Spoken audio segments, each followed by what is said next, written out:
Sir, கேள்வி 5.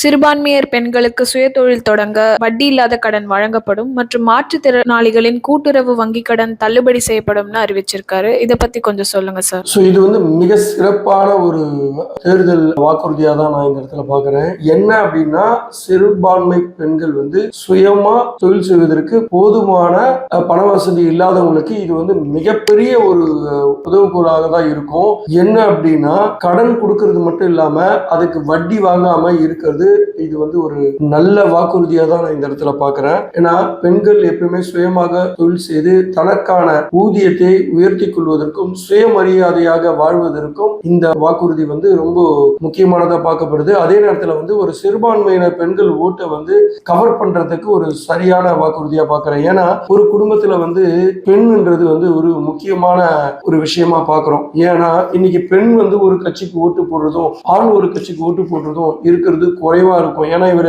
சிறுபான்மையினர் பெண்களை கவர் பண்ணாவே ஆல்மோஸ்ட் அந்த வீட்டுல இருக்கிற ஓட்டு மொத்தத்தையும் இவர் வந்து கவர் பண்ணிக்கலாம் அப்படின்னு நினைக்கிறாரு.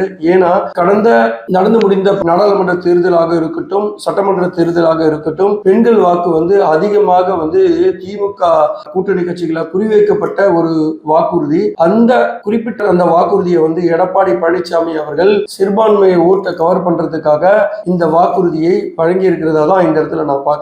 அதோட மாற்றுத்திறனாளிகள் கூட்டுறவு வங்கியில வாங்கின கடனையும் தள்ளுபடி பண்ணுவேன் அப்படின்னு சொல்லி இருக்காரு. இது நிச்சயமாக ஒவ்வொரு மனிதனுடைய சுயமரியாதை, குறிப்பாக மாற்றுத்திறனாளிகளோட சுயமரியாதையை பாதுகாக்க இந்த வாக்குறுதி வந்து முக்கியமா இந்த இடத்துல பாக்குறேன். ஏன்னா இது ஒரு பெரிய வாக்குறுதியா, அரசாங்கத்துக்கு ஒரு நிதி சுமையா இது இருக்காது.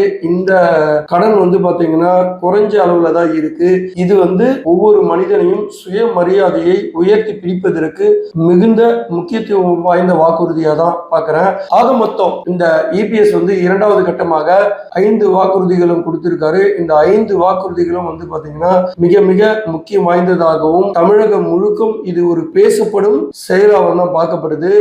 எடப்பாடி பழனிசாமி அவர்கள் இன்னும் பல வாக்குறுதிகளையும் தமிழக மக்களுக்கு உபயோககரமான ஒரு வாக்குறுதியாக தான் இருக்க போகிறது. அதில் எந்த விதமான மாற்று கருத்தும் இல்லை.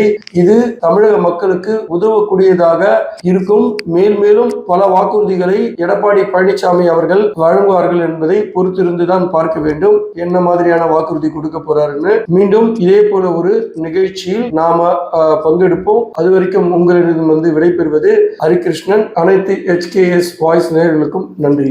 நன்றி சார்.